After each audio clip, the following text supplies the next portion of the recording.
اتل ما اوحی الیک من الکتاب واقم الصلاة ان الصلاة تنہی عن الفحشاء والمنکر وَلَذِكْرُ اللَّهِ أَكْبَرُ وَاللَّهُ يَعْلَمُ مَا تَصْنَعُونَ۔ اے نبی، تلاوت کرو اس کتاب کی جو تمہاری طرف وحی کے ذریعے سے بھیجی گئی ہے، اور نماز قائم کرو، یقیناً نماز فحش اور برے کاموں سے روکتی ہے،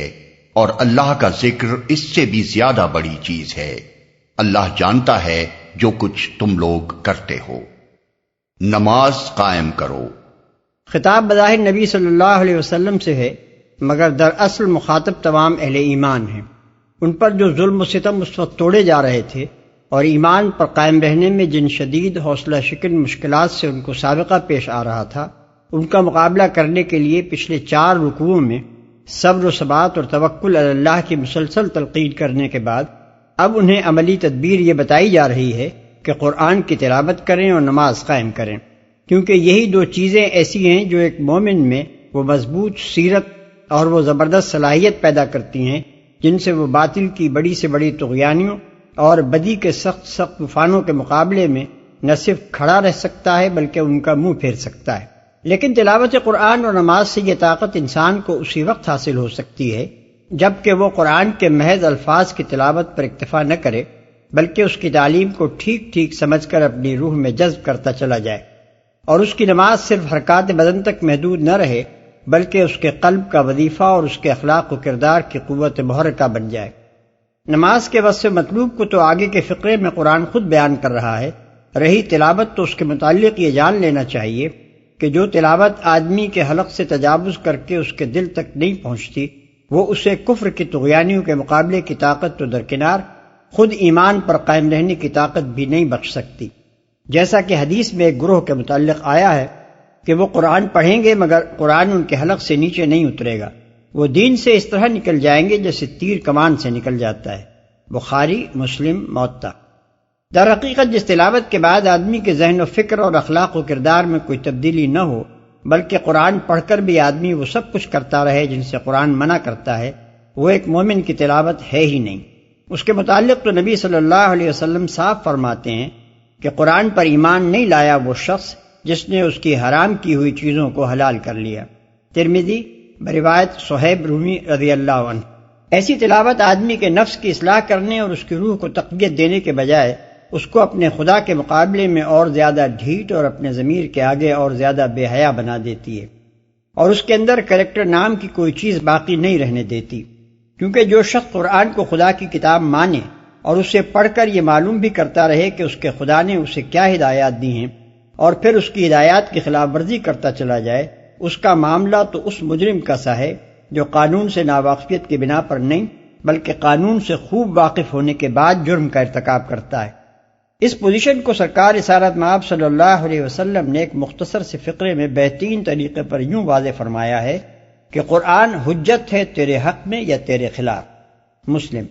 یعنی اگر تو قرآن کی ٹھیک ٹھیک پیروی کرتا ہے تو وہ تیرے حق میں حجت ہے، دنیا سے آخرت تک جہاں بھی تجھ سے باز پرس ہو تو اپنی صفائی میں قرآن کو پیش کر سکتا ہے کہ میں نے جو کچھ کیا ہے اس کتاب کے مطابق کیا ہے۔ اگر تیرا عمل واقعی اس کے مطابق ہوا تو نہ دنیا میں کوئی قاضی اسلام تجھے سزا دے سکے گا اور نہ آخرت میں داور محشر ہی کے ہاں اس پر تیری پکڑ ہوگی۔ لیکن اگر یہ کتاب تجھے پہنچ چکی ہو اور تو نے اسے پڑھ کر یہ معلوم کر لیا ہو کہ تیرا رب تجھ سے کیا چاہتا ہے، کس چیز کا تجھے حکم دیتا ہے اور کس چیز سے تجھے منع کرتا ہے، اور پھر تو اس کے خلاف رویہ اختیار کرے، تو یہ کتاب تیرے خلاف حجت ہے، یہ تیرے خدا کی عدالت میں تیرے خلاف فوجداری کا مقدمہ اور زیادہ مضبوط کر دے گی۔ اس کے بعد ناواقفیت کا عذر پیش کر کے بچ جانا یا ہلکی سزا پانا تیرے لیے ممکن نہ رہے گا۔ برے کاموں سے روکتی ہے۔ یہ نماز کے بہت سے اوصاف میں سے ایک اہم وصف ہے جسے موقع و محل کی مناسبت سے یہاں نمایاں کر کے پیش کیا گیا ہے۔ مکے کے اس ماحول میں جن شدید مزاحمتوں سے مسلمانوں کو سابقہ درپیش تھا، ان کا مقابلہ کرنے کے لیے انہیں مادی طاقت سے بڑھ کر اخلاقی طاقت درکار تھی۔ اس اخلاقی طاقت کی پیدائش اور اس کے نشو و نما کے لیے پہلے 2 تدبیروں کی نشاندہی کی گئی۔ ایک تلاوت قرآن، دوسرے اقامت صلاۃ۔ اس کے بعد اب یہ بتایا جا رہا ہے کہ اقامت صلاۃ وہ ذریعہ ہے جس سے تم لوگ ان برائیوں سے پاک ہو سکتے ہو جن میں اسلام قبول کرنے سے پہلے تم خود مبتلا تھے اور جن میں تمہارے گرد و پیش اہل عرب کی اور عرب سے باہر کی جاہلی سوسائٹی اس وقت مبتلا ہے۔ غور کیا جائے تو یہ بات بآسانی سمجھ میں آ سکتی ہے کہ اس موقع پر نماز کے اس خاص فائدے کا ذکر کیوں کیا گیا ہے۔ ظاہر ہے کہ اخلاقی برائیوں سے پاک ہونا اپنے اندر صرف اتنا ہی فائدہ نہیں رکھتا کہ یہ بجائے خود ان لوگوں کے لیے دنیا و آخرت میں نافع ہے جنہیں یہ پاکیزگی حاصل ہو، بلکہ اس کا لازمی فائدہ یہ بھی ہے کہ اس سے ان کو ان سب لوگوں پر زبردست برتری حاصل ہو جاتی ہے جو طرح طرح کی اخلاقی برائیوں میں مبتلا ہوں، اور جاہلیت کے اس ناپاک نظام کو جو ان برائیوں کی پرورش کرتا ہے برقرار رکھنے کے لیے ان پاکیزہ انسانوں کے مقابلے میں ایڑی چوٹی کا زور لگا رہے ہوں۔ فحشا اور منکر کا اطلاق جن برائیوں پر ہوتا ہے انہیں انسان کی فطرت برا جانتی ہے، اور ہمیشہ سے ہر قوم اور ہر معاشرے کے لوگ خواہ وہ عملاً کیسے ہی بگڑے ہوئے ہوں اصولاً ان کو برا ہی سمجھتے رہیں۔ نزول قرآن کے وقت عرب کا معاشرہ بھی اس عام کلیت سے مستثنیٰ نہ تھا۔ اس معاشرے کے لوگ بھی اخلاق کی معروف خوبیوں اور برائیوں سے واقف تھے، بدی کے مقابلے میں نیکی کی قدر پہچانتے تھے، اور شاید ہی ان کے اندر کوئی ایسا شخص ہو جو برائی کو بھلائی سمجھتا ہو یا بھلائی کو بری نگاہ سے دیکھتا ہو۔ اس حالت میں اس بگڑے ہوئے معاشرے کے اندر کسی ایسی تحریک کا اٹھنا جس سے وابستہ ہوتے ہی خود اس معاشرے کے افراد اخلاقی طور پر بدل جائیں اور اپنی سیرت و کردار میں اپنے ہم اثروں سے نمایاں طور پر بلند ہو جائیں، لامحالہ اپنا اثر کیے بغیر نہ رہ سکتا تھا۔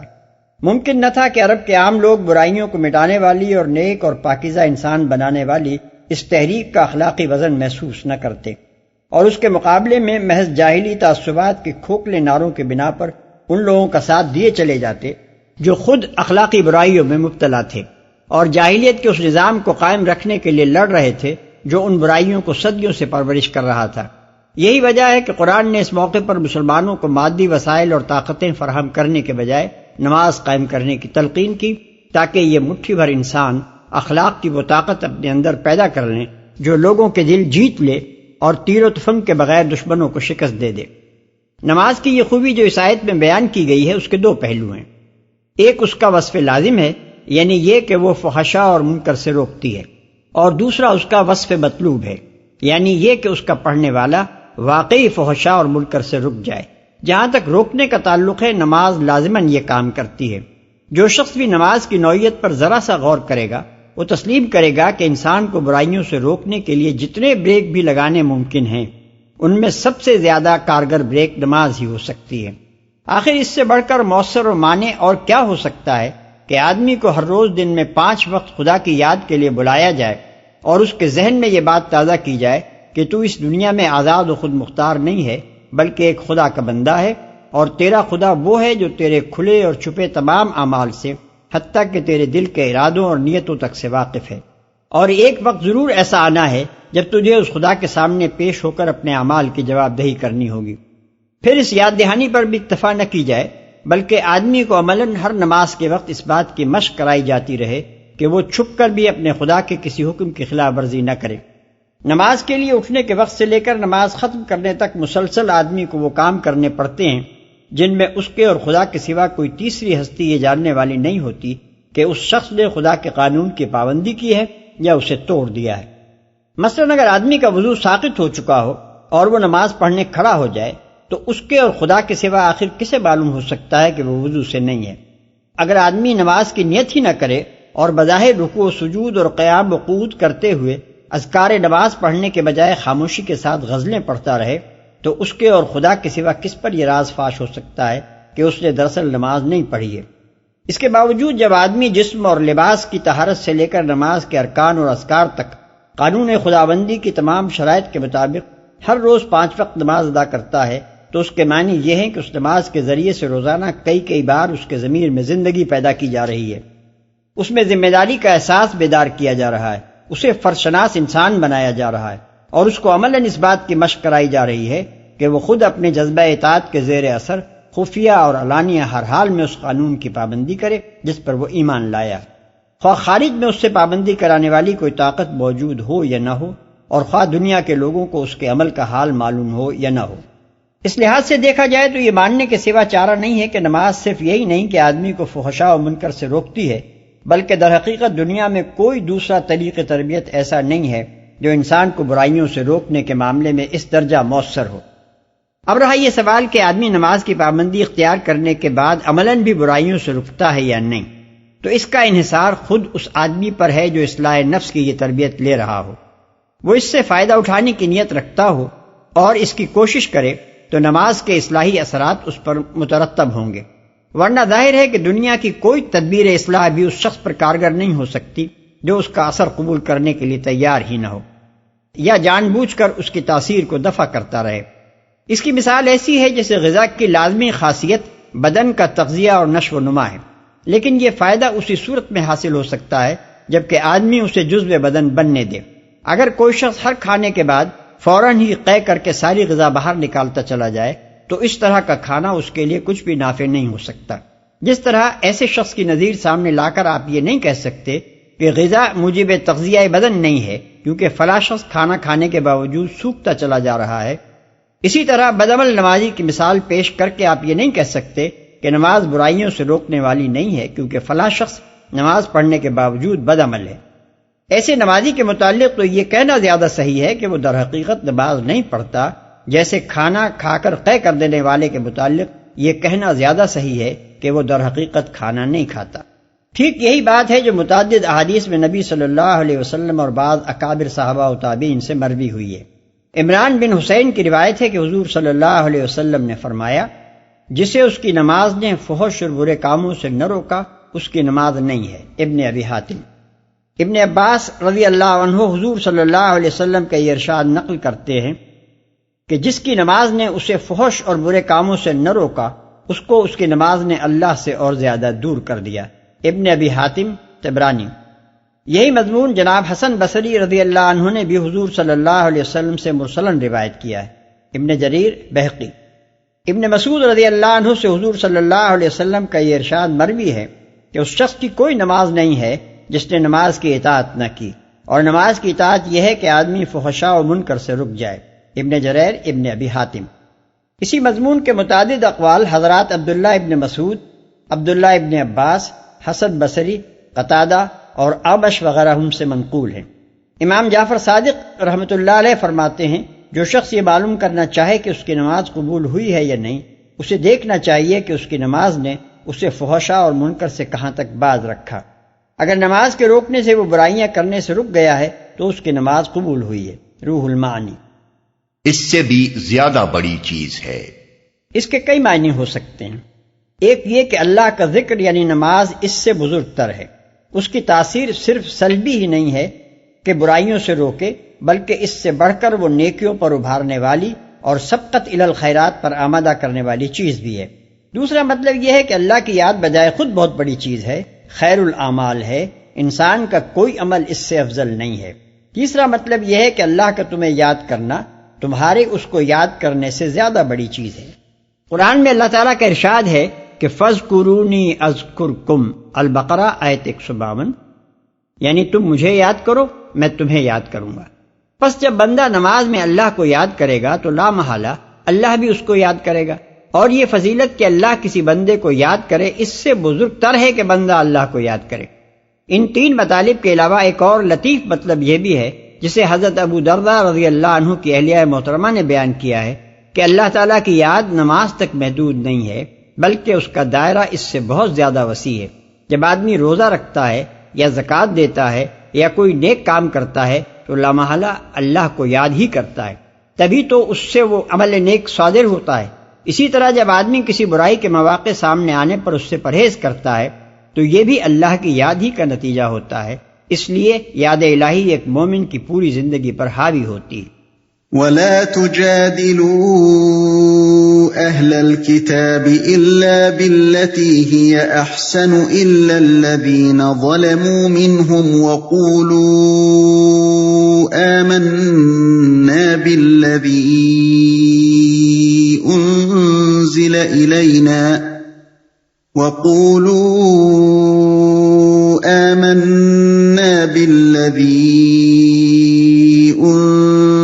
إِلَيْنَا وَأُنزِلَ إِلَيْكُمْ وإلهنا وإلهكم واحد ونحن له مسلمون۔ اور اہل کتاب سے بحث نہ کرو مگر عمدہ طریقے سے، سوائے ان لوگوں کے جو ان میں سے ظالم ہوں، اور ان سے کہو ہم ایمان لائے ہیں اس چیز پر بھی جو ہماری طرف بھیجی گئی ہے اور اس چیز پر بھی جو تمہاری طرف بھیجی گئی تھی،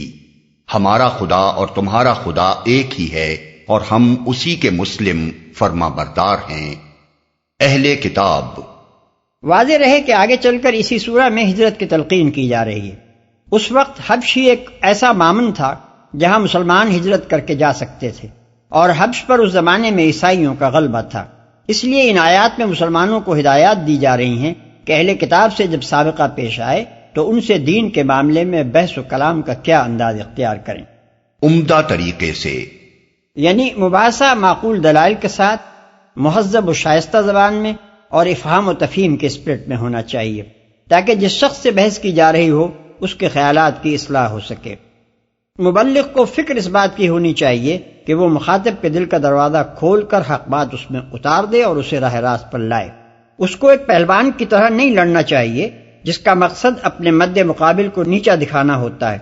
بلکہ اس کو ایک حکیم کی طرح چارہ گری کرنی چاہیے جو مریض کا علاج کرتے ہوئے ہر وقت یہ بات ملحوظ رکھتا ہے کہ اس کی اپنی کسی غلطی سے مریض کا مرض اور زیادہ بڑھ نہ جائے، اور اس امر کی پوری کوشش کرتا ہے کہ کم سے کم تکلیف کے ساتھ مریض شفایاب ہو جائے۔ یہ ہدایت اس مقام پر تو موقع کی مناسبت سے اہل کتاب کے ساتھ مباحثہ کرنے کے معاملے میں دی گئی ہے، مگر یہ اہل کتاب کے لیے مخصوص نہیں ہے، بلکہ تبلیغ دین کے باب میں ایک عام ہدایت ہے جو قرآن مجید میں جگہ جگہ دی گئی ہے۔ مثلا ادعو الی سبیل ربک بالحکمۃ والموعظۃ الحسنۃ وجادلہم باللتی ہی احسن، سورہ نحل آیت 125، یعنی دعوت دو اپنے رب کے راستے کی طرف حکمت اور عمدہ پند و نصیحت کے ساتھ، اور لوگوں سے مباحثہ کرو ایسے طریقے پر جو بہترین ہو۔ وَلَا تَسْتَوِي الْحَسَنَةُ وَلَا السَّيِّئَةُ ادْفَعْ بِالَّتِي هِيَ أَحْسَنُ فَإِذَا الَّذِي بَيْنَكَ وَبَيْنَهُ عَدَاوَةٌ كَأَنَّهُ وَلِيٌّ حَمِيمٌ، سورہ حامیم السجدہ آیت 34، یعنی بھلائی اور برائی یکساں نہیں ہیں، مخالفین کے حملوں کی مدافعت ایسے طریقے سے کرو جو بہترین ہو، تم دیکھو گے کہ وہی شخص جس کے اور تمہارے درمیان عداوت تھی وہ ایسا ہو گیا جیسے گرمجوش دوست ہے۔ ادفع باللتی ہی احسن السیئہ نحن اعلم بما یصفون، المؤمنون آیت 96، یعنی تم بدی کو اچھے ہی طریقے سے دفع کرو، ہمیں معلوم ہے جو باتیں وہ تمہارے خلاف بناتے ہیں۔ خذ العفو وأمر بالعرف وأعرض عن الجاہلین وإما ينزغنك من الشیطان نزغ فاستعذ باللہ، الاعراف آیت 199 اور 200، یعنی درگزر کی روش اختیار کرو، بھلائی کی تلقین کرو اور جاہلوں کے منہ نہ لگو، اور اگر ترکی بترکی جواب دینے کے لیے شیطان تمہیں اکسائے تو اللہ کی پناہ مانگو۔ جو ان میں سے ظالم ہوں، یعنی جو لوگ ظلم کا رویہ اختیار کریں ان کے ساتھ ان کے ظلم کی نوعیت کے لحاظ سے مختلف رویہ بھی اختیار کیا جا سکتا ہے۔ مطلب یہ ہے کہ ہر وقت ہر حال میں اور ہر طرح کے لوگوں کے مقابلے میں نرم و شیریں ہی نہ بنے رہنا چاہیے کہ دنیا دائی حق کی شرافت کو کمزوری اور مسکنت سمجھ بیٹھے۔ اسلام اپنے پیرووں کو شائستگی، شرافت اور معقولیت تو ضرور سکھاتا ہے، مگر عاجزی و مسکینی نہیں سکھاتا کہ وہ ہر ظالم کے لیے نرم چارہ بن کر رہیں۔ ہم اسی کے مسلم فرما بردار ہیں۔ ان فقروں میں اللہ تعالیٰ نے خود اس عمدہ طریق بحث کی طرف رہنمائی فرمائی ہے جسے تبلیغ حق کی خدمت انجام دینے والوں کو اختیار کرنا چاہیے۔ اس میں یہ سکھایا گیا ہے کہ جس شخص سے تمہیں بحث کرنی ہو اس کی گمراہی کو بحث کا نقطۂ آغاز نہ بناؤ، بلکہ اس بات سے شروع کرو کہ حق و صداقت کے وہ کون سے اجزاء ہیں جو تمہارے اور اس کے درمیان مشترک ہیں، یعنی آغاز کلام نکات اختلاف سے نہیں بلکہ نکات اتفاق سے ہونا چاہیے۔ پھر انہی متفق علیہ امور سے استدلال کر کے مخاطب کو یہ سمجھانے کی کوشش کرنی چاہیے کہ جن امور میں تمہارے اور اس کے درمیان اختلاف ہے ان میں تمہارا مسلک متفق علیہ بنیادوں سے مطابقت رکھتا ہے اور اس کا مسلک ان سے متضاد ہے۔ اس سلسلے میں یہ سمجھ لینا چاہیے کہ اہل کتاب مشرکین عرب کی طرح وحی و رسالت اور توحید کے منکر نہ تھے، بلکہ مسلمانوں کی طرح ان سب حقیقتوں کو مانتے تھے۔ ان بنیادی امور میں اتفاق کے بعد اگر کوئی بڑی چیز بنیاد اختلاف ہو سکتی تھی تو وہ یہ کہ مسلمان ان کے ہاں آئی ہوئی آسمانی کتابوں کو نہ مانتے اور اپنے ہاں آئی ہوئی کتاب پر ایمان لانے کی انہیں دعوت دیتے اور اس کے نہ ماننے پر انہیں کافر قرار دیتے۔ یہ جھگڑے کی بڑی مضبوط وجہ ہوتی، لیکن مسلمانوں کا موقف اس سے مختلف تھا۔ وہ تمام ان کتابوں کو برحق تسلیم کرتے تھے جو اہل کتاب کے پاس موجود تھی، اور پھر اس وحی پر ایمان لائے تھے جو محمد صلی اللہ علیہ وسلم پر نازل ہوئی تھی۔ اس کے بعد یہ بتانا اہل کتاب کا کام تھا کہ کس معقول وجہ سے وہ خدا ہی کی نازل کردہ ایک کتاب کو مانتے اور دوسری کتاب کا انکار کرتے ہیں۔ اسی لیے اللہ تعالیٰ نے یہاں مسلمانوں کو تلقین فرمائی ہے کہ اہل کتاب سے جب سابقہ پیش آئے تو سب سے پہلے مثبت طور پر اپنا یہی موقف ان کے سامنے پیش کرو۔ ان سے کہو کہ جس خدا کو تم مانتے ہو اسی کو ہم مانتے ہیں اور ہم اس کے فرما بردار ہیں۔ اس کی طرف سے جو احکام و ہدایات و تعلیمات بھی آئی ہیں ان سب کے آگے ہمارا سر تسلیم خم ہے، خواہ وہ تمہارے ہاں آئی ہوں یا ہمارے ہاں۔ ہم تو حکم کے بندے ہیں، ملک اور قوم اور نسل کے بندے نہیں ہیں کہ ایک جگہ خدا کا حکم آئے تو ہم مانیں اور اسی خدا کا حکم دوسری جگہ آئے تو ہم اس کو نہ مانیں۔ قرآن مجید میں یہ بات جگہ جگہ دہرائی گئی ہے، اور خصوصاً اہل کتاب سے جہاں سابقہ پیش آیا ہے وہاں تو اسے زور دے کر بیان کیا گیا ہے۔ مثال کے طور پر سورہ بقرہ آیات 4، 136، 177، 285، آل عمران آیت 84، النساء آیت 136، 150 تا 152، 162 تا 164، الشورى 13۔ وَكَذَلِكَ أَنزَلْنَا إِلَيْكَ الْكِتَابَ فَالَّذِينَ آتَيْنَاهُمُ الْكِتَابَ يُؤْمِنُونَ بِهِ وَمِنْ هَؤُلَاءِ مَن يُؤْمِنُ بِهِ وَمَا يَجْحَدُ بِآيَاتِنَا إِلَّا الْكَافِرُونَ۔ اے نبی، ہم نے اسی طرح تمہاری طرف کتاب نازل کی ہے، اس لیے وہ لوگ جن کو ہم نے پہلے کتاب دی تھی وہ اس پر ایمان لاتے ہیں، اور ان لوگوں میں سے بھی بہت سے اس پر ایمان لا رہے ہیں، اور ہماری آیات کا انکار صرف کافر ہی کرتے ہیں۔ تمہاری طرف کتاب نازل کی ہے۔ اس کے دو مطلب ہو سکتے ہیں، ایک یہ کہ جس طرح پہلے انبیاء پر ہم نے کتابیں نازل کی تھی اسی طرح اب یہ کتاب تم پر نازل کی ہے۔ دوسرا یہ کہ ہم نے اسی تعلیم کے ساتھ یہ کتاب نازل کی ہے کہ ہماری پچھلی کتابوں کا انکار کر کے نہیں بلکہ ان سب کا اقرار کرتے ہوئے اسے مانا جائے۔ وہ اس پر ایمان لاتے ہیں۔ سیاق و سباق خود بتا رہا ہے کہ اس سے مراد تمام اہل کتاب نہیں ہیں بلکہ وہ اہل کتاب ہیں جن کو کتب الہیہ کا صحیح علم و فہم نصیب ہوا تھا، جو چار پائے برو کتاب چند کے مصداق محض کتاب بردار قسم کے اہل کتاب نہیں تھے بلکہ حقیقی معنی میں اہل کتاب تھے۔ ان کے سامنے جب اللہ تعالیٰ کی طرف سے اس کی پچھلی کتابوں کی تصدیق کرتی ہوئی یہ آخری کتاب آئی تو انہوں نے کسی ضد اور ہٹ دھرمی اور تعصب سے کام نہ لیا اور اسے بھی ویسے ہی اخلاص کے ساتھ تسلیم کر لیا جس طرح پچھلی کتابوں کو تسلیم کرتے تھے۔ اس پر ایمان لا رہے ہیں۔ ان لوگوں کا اشارہ اہل عرب کی طرف ہے، مطلب یہ ہے کہ حق پسند لوگ ہر جگہ اس پر ایمان لا رہے ہیں، خواہ وہ اہل کتاب میں سے ہوں یا غیر اہل کتاب میں سے۔ انکار صرف کافر ہی کرتے ہیں۔ یہاں کافر سے مراد وہ لوگ ہیں جو اپنے تعصبات کو چھوڑ کر حق بات ماننے کے لیے تیار نہیں ہیں، یا وہ جو اپنی خواہشات نفس اور اپنی بے لگام آزادیوں پر پابندیاں قبول کرنے سے جی چراتے ہیں اور اس بنا پر حق کا انکار کرتے ہیں۔ وَمَا كُنْتَ تَتْلُو مِنْ قَبْلِهِ مِنْ كِتَابٍ وَلَا تَخُطُّهُ بِيَمِينِكَ إِذًا لَارْتَابَ الْمُبْطِلُونَ۔ اے نبی، تم اس سے پہلے کوئی کتاب نہیں پڑھتے تھے اور نہ اپنے ہاتھ سے لکھتے تھے، اگر ایسا ہوتا تو باطل پرست لوگ شک میں پڑ سکتے تھے۔ یہ نبی صلی اللہ علیہ وسلم کی نبوت کے ثبوت میں وہی استدلال ہے جو اس سے پہلے سورہ یونس اور سورہ قصص میں گزر چکا ہے۔ اس آیت میں استدلال کی بنیاد یہ ہے کہ نبی صلی اللہ علیہ وسلم ان پڑھ تھے۔ آپ کے اہل وطن اور رشتہ و برادری کے لوگ جن کے درمیان روز پیدائش سے سن کہولت کو پہنچنے تک آپ کی ساری زندگی بسر ہوئی تھی، اس بات سے خوب واقف تھے کہ آپ نے عمر بھر نہ کبھی کوئی کتاب پڑھی نہ کبھی قلم ہاتھ میں لیا۔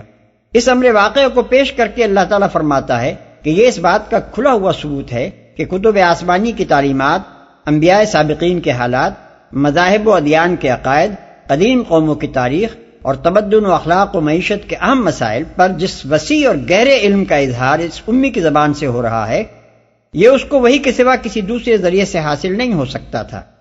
اگر اس کو نوشت و خوان کا علم ہوتا اور لوگوں نے کبھی اسے کتابیں پڑھتے اور مطالعہ و تحقیق کرتے دیکھا ہوتا تو باطل پرستوں کے لیے یہ شک کرنے کی کچھ بنیاد ہو بھی سکتی تھی کہ یہ علم وحی سے نہیں بلکہ اخذ و اکتساب سے حاصل کیا گیا ہے، لیکن اس کی امیت نے تو ایسے کسی شک کے لیے برائے نام بھی کوئی بنیاد باقی نہیں چھوڑی ہے۔ اب خالص ہٹ درمی کے سوا اس کی نبوت کا انکار کرنے کی اور کوئی وجہ نہیں ہے جسے کسی درجے میں بھی معقول کہا جا سکتا ہو۔ بل هو آیات بینات فی صدور الذین اوتوا العلم وما يجحد بآیاتنا الا الظالمون۔ دراصل یہ روشن نشانیاں ہیں ان لوگوں کے دلوں میں جنہیں علم بخشا گیا ہے، اور ہماری آیات کا انکار نہیں کرتے مگر وہ جو ظالم ہیں جنہیں علم بخشا گیا ہے۔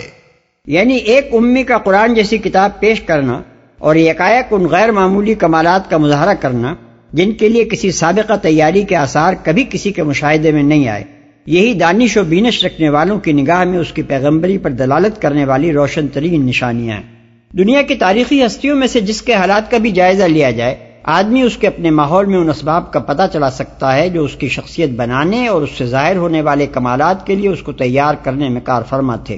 اس کے ماحول اور اس کی شخصیت کے اجزائے ترکیبی میں کھلی مناسبت پائی جاتی ہے، لیکن محمد صلی اللہ علیہ وسلم کی شخصیت جن حیرت انگیز کمالات کی مظہر تھی، ان کا کوئی ماخذ آپ کے ماحول میں تلاش نہیں کیا جا سکتا۔ یہاں نہ اس وقت کے عربی معاشرے میں اور نہ گرد و پیش کے جن ممالک سے عرب کے تعلقات تھے ان کے معاشرے میں، کہیں دور دراز سے بھی وہ عناصر ڈھونڈ کر نہیں نکالے جا سکتے جو محمد صلی اللہ علیہ وسلم کی شخصیت کے اجزائے ترکیبی سے کوئی مناسبت رکھتے ہوں۔ یہی حقیقت ہے جس کی بنا پر یہاں فرمایا گیا ہے کہ محمد صلی اللہ علیہ وسلم کی ذات ایک نشانی نہیں بلکہ بہت سی روشن نشانیوں کا مجموعہ ہے۔ جاہل آدمی کو اس میں کوئی نشانی نظر نہ آتی ہو تو نہ آئے، مگر جو لوگ علم رکھنے والے ہیں وہ ان نشانیوں کو دیکھ کر اپنے دلوں میں قائل ہو گئے ہیں کہ یہ شان ایک پیغمبر ہی کی ہو سکتی ہے۔ وَقَالُوا لَوْلَا أُنزِلَ عَلَيْهِ آيَاتٌ مِّن رَّبِّهِ قُلْ إِنَّمَا الْآيَاتُ عِندَ اللَّهِ وَإِنَّمَا أَنَا نَذِيرٌ مُّبِينٌ۔ یہ لوگ کہتے ہیں کہ کیوں نہ اتاری گئیں اس شخص پر نشانیاں اس کے رب کی طرف سے۔ کہو نشانیاں تو اللہ کے پاس ہیں اور میں صرف خبردار کرنے والا ہوں کھول کھول کر۔ نشانیاں یعنی معجزات جنہیں دیکھ کر یقین آئے کہ واقعی محمد صلی اللہ علیہ وسلم اللہ کے نبی ہیں۔ اولم يكفهم أنا انزلنا عليك الكتاب يتلى عليهم ان في ذلك لرحمة وذكرى لقوم يؤمنون۔ اور کیا ان لوگوں کے لیے یہ نشانی کافی نہیں ہے کہ ہم نے تم پر کتاب نازل کی جو انہیں پڑھ کر سنائی جاتی ہے؟ در حقیقت اس میں رحمت ہے اور نصیحت ان لوگوں کے لیے جو ایمان لاتے ہیں، جو انہیں پڑھ کر سنائی جاتی ہے۔ یعنی امی ہونے کے باوجود تم پر قرآن جیسی کتاب کا نازل ہونا، کیا یہ بجائے خود اتنا بڑا معجزہ نہیں ہے کہ تمہاری رسالت پر یقین لانے کے لیے یہ کافی ہو؟ اس کے بعد بھی کسی اور معجزے کی ضرورت باقی رہ جاتی ہے؟ دوسرے معجزے تو جنہوں نے دیکھے ان کے لیے وہ معجزے تھے، مگر یہ معجزات تو ہر وقت تمہارے سامنے ہے، تمہیں آئے دن پڑھ کر سنایا جاتا ہے، تم ہر وقت اسے دیکھ سکتے ہو۔ قرآن مجید کے اس بیان و استدلال کے بعد ان لوگوں کی جسارت حیرت انگیز ہے جو نبی صلی اللہ علیہ وسلم کو خواندہ ثابت کرنے کی کوشش کرتے ہیں، حالانکہ یہاں قرآن صاف الفاظ میں حضور صلی اللہ علیہ وسلم کے ناخواندہ ہونے کو آپ کی نبوت کے حق میں ایک طاقتور ثبوت کے طور پر پیش کر رہا ہے۔ جن روایات کا سہارا لے کر یہ دعویٰ کیا جاتا ہے کہ حضور صلی اللہ علیہ وسلم لکھے پڑھے تھے یا بعد میں آپ صلی اللہ علیہ وسلم نے لکھنا پڑھنا سیکھ لیا تھا، وہ اول تو پہلی ہی نظر میں رد کر دینے کے لائق ہیں، کیونکہ قرآن کے خلاف کوئی روایت بھی قابل قبول نہیں ہو سکتی۔ پھر وہ بجائے خود بھی اتنی کمزور ہیں کہ ان پر کسی استدلال کی بنیاد قائم نہیں ہو سکتی۔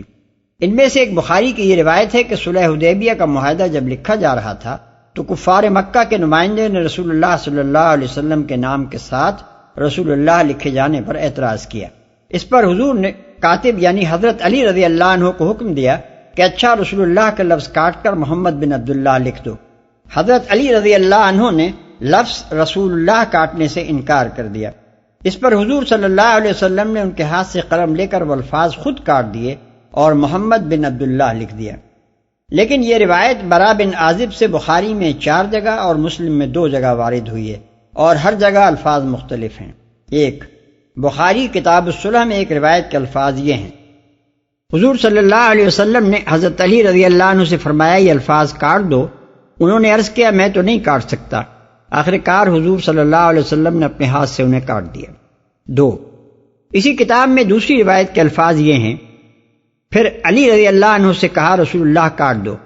انہوں نے کہا خدا کی قسم میں آپ کا نام کبھی نہ کاٹوں گا۔ آخر حضور صلی اللہ علیہ وسلم نے تحریر لے کر لکھا یہ وہ معاہدہ ہے جو محمد بن عبداللہ نے طے کیا۔ 3 تیسری روایت انہی برا بن عازب سے بخاری کتاب الجزیہ میں یہ ہے کہ حضور صلی اللہ علیہ وسلم خود نہ لکھ سکتے تھے، آپ نے حضرت علی رضی اللہ عنہ سے کہا رسول اللہ کاٹ دو۔ انہوں نے عرض کیا خدا کی قسم میں یہ الفاظ ہرگز نہ کاٹوں گا۔ اس پر حضور صلی اللہ علیہ وسلم نے فرمایا مجھے وہ جگہ بتاؤ جہاں یہ الفاظ لکھے ہیں۔ انہوں نے آپ کو جگہ بتائی اور آپ نے اپنے ہاتھ سے وہ الفاظ کاٹ دیے۔ چوتھی روایت بخاری کتاب المغازی میں یہ ہے، پس حضور صلی اللہ علیہ وسلم نے وہ تحریر لے لی، درحالے کہ آپ لکھنا نہ جانتے تھے، اور آپ نے لکھا یہ وہ معاہدہ ہے جو محمد بن عبداللہ نے طے کیا۔ 5 انہی برا بن عازب سے مسلم کتاب الجہاد میں ایک روایت یہ ہے کہ حضرت علی رضی اللہ عنہ کے انکار کرنے پر حضور صلی اللہ علیہ وسلم نے اپنے ہاتھ سے رسول اللہ کے الفاظ مٹا دیے۔ 6 دوسری روایت اسی کتاب میں ان سے یہ منقول ہے کہ حضور صلی اللہ علیہ وسلم نے حضرت علی رضی اللہ عنہ سے فرمایا مجھے بتاؤ رسول اللہ کا لفظ کہاں لکھا ہے۔ حضرت علی رضی اللہ عنہ نے آپ کو جگہ بتائی اور آپ نے اسے مٹا کر ابن عبداللہ لکھ دیا۔ روایات کا یہ اضطراب صاف بتا رہا ہے کہ بیچ کے راویوں نے حضرت براء ابن عازب رضی اللہ عنہ کے الفاظ جو کہ تو نقل نہیں کیے ہیں، اس لیے ان میں سے کسی ایک کی نقل پر بھی ایسا مکمل اعتماد نہیں کیا جا سکتا کہ یقینی طور پر یہ کہا جا سکے کہ حضور صلی اللہ علیہ وسلم نے محمد بن عبداللہ کے الفاظ اپنے دست مبارک ہی سے لکھے تھے۔ ہو سکتا ہے کہ صحیح صورت واقعہ یہ ہو کہ جب حضرت علی رضی اللہ عنہ نے رسول اللہ کا لفظ مٹانے سے انکار کر دیا تو آپ نے اس کی جگہ ان سے پوچھ کر یہ لفظ اپنے ہاتھ سے مٹا دیا ہو اور پھر ان سے یا کسی دوسرے کاتب سے ابن عبداللہ کے الفاظ لکھوا دیے ہوں۔ دوسری روایت سے معلوم ہوتا ہے کہ اس موقع پر صلح نامہ 2 کاتب لکھ رہے تھے، ایک حضرت علی رضی اللہ عنہ اور دوسرے محمد بن مسلمہ، فتح الباری جلد 5 صفحہ 217۔ اس لیے یہ امر بعید نہیں ہے کہ جو کام ایک کاتب نے نہ کیا تھا وہ دوسرے کاتب سے لے لیا گیا۔ تاہم اگر واقعہ یہی ہو کہ حضور صلی اللہ علیہ وسلم نے اپنا نام اپنے ہی دست مبارک سے لکھا ہو تو ایسی مثالیں دنیا میں بکثرت پائی جاتی ہیں کہ ان پڑھ لوگ صرف اپنا نام لکھنا سیکھ لیتے ہیں، باقی کوئی چیز نہ پڑھ سکتے ہیں نہ لکھ سکتے ہیں۔ دوسری روایت جس کی بنا پر نبی صلی اللہ علیہ وسلم کے خواندہ ہونے کا دعویٰ کیا گیا ہے مجاہد سے ابن ابی شیبہ اور عمر بن شبہ نے نقل کی ہے۔ اس کے الفاظ یہ ہیں کہ رسول اللہ صلی اللہ علیہ وسلم اپنی وفات سے پہلے لکھنا پڑھنا سیکھ چکے تھے، لیکن اول تو یہ سندن بہت ضعیف روایت ہے، جیسا کہ حافظ ابن کثیر فرماتے ہیں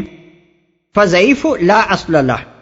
دوسرے اس کی کمزوری یوں بھی واضح ہے کہ اگر حضور صلی اللہ علیہ وسلم نے فی الواقع بعد میں لکھنا پڑھنا سیکھا ہوتا تو یہ بات مشہور ہو جاتی، بہت سے صحابہ اس کو روایت کرتے اور یہ بھی معلوم ہو جاتا کہ حضور صلی اللہ علیہ وسلم نے کس شخص یا کن اشخاص سے یہ تعلیم حاصل کی تھی۔ لیکن سوائے ایک عون بن عبداللہ کے جن سے مجاہد نے بھی یہ بات سنی اور کوئی شخص اسے روایت نہیں کرتا،